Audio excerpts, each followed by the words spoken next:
Assalamualaikum warahmatullahi wabarakatuh. Perkenalkan, nama saya Raisa Fahira Azhar dengan NIM 1040424000007. Pada video kali ini, saya akan mempresentasikan mengenai dialog purba komodo sebagai bentuk pemenuhan nilai tugas UTS dari mata kuliah aplikasi komputer dan pemrograman.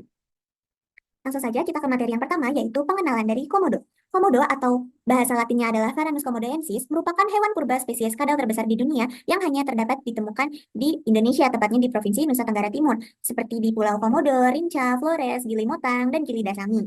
Nah, sebagai spesies kadal terbesar, komodo memiliki kemampuan luar biasa dalam beradaptasi terhadap lingkungannya, sehingga komodo menjadi hewan purba yang telah hidup selama jutaan tahun dan menjadikannya sebagai hewan yang ikonik di dunia. Selanjutnya, saya akan menjelaskan mengenai anatomi dan morfologi dari komodo.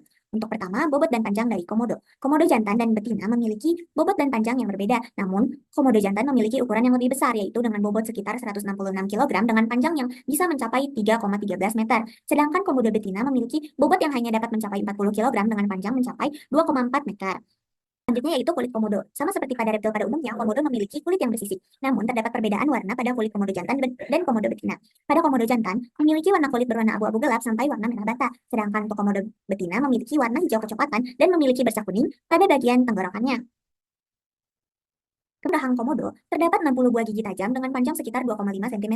Gigi ini diperlukan komodo untuk mengoyak daging dari mangsa komodo.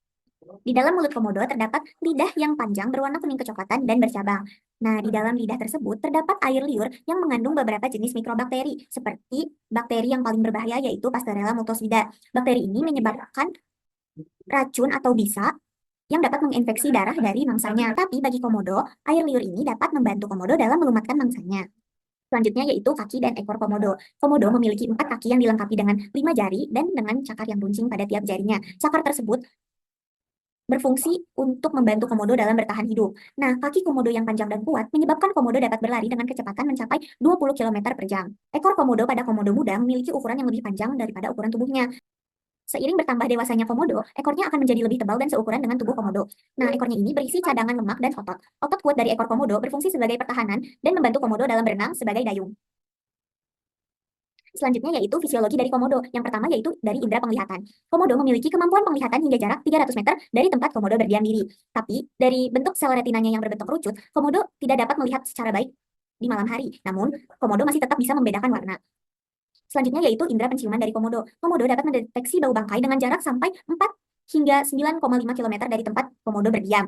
Tetapi, komodo menganalisa bau bukan dari hidungnya. Komodo menangkap partikel bau dan menganalisis bau tersebut ke organ yang disebut dengan organ Jacob's horn. Nah, organ ini terletak di dalam rongga mulut dari komodo. Nah, untuk indera pendengaran, komodo pernah dianggap tuli oleh peneliti. Kenapa? Karena komodo cenderung menggunakan indera penciumannya dibanding dengan indera pendengaran dalam bertahan hidup. Komodo merupakan hewan karnivora, namun daging bangkai menjadi makanan favorit dari biawak ini. Meskipun bangkai menjadi makanan favoritnya, namun komodo juga pandai dalam berburu. Pertama, komodo akan mengendap-endap lalu menyergap mangsanya. Kemudian komodo akan membunuh mangsanya dengan cara menggigit sisi bawah tubuh atau tenggorokan dari mangsanya. Setelah mangsanya mati, komodo akan mencabik daging besar lalu menelan daging tersebut secara bulat-bulat. Kemudian komodo akan menuju tempat terbuka untuk berjemur. Nah, proses menjemurnya ini berfungsi untuk membantu mempercepat metabolisme dari komodo dalam mencerna. Setelah selesai mencerna daging, komodo akan memuntahkan rambut, tanduk, gigi, dan hal lainnya yang tidak dibutuhkan oleh tubuh komodo. Nah, muntahannya itu akan berbentuk gumpalan. Karena metabolismenya yang lambat, komodo hanya perlu makan sekali dalam sebulan, atau bisa kita sebut dengan 12 kali makan dalam 1 tahun. Komodo termasuk ke dalam hewan yang ovipar, yaitu yang berkembang biak dengan cara bertelur. Nah, reproduksi secara ovipar ini terjadi di musim kawin antara bulan Mei sampai Agustus. Setelah proses kawin, komodo akan meletakkan telurnya di sarang yang terbengkalai. Sarang tersebut biasanya berisi 20 butir telur. Kemudian, komodo betina akan mengerami telurnya selama 7-8 bulan.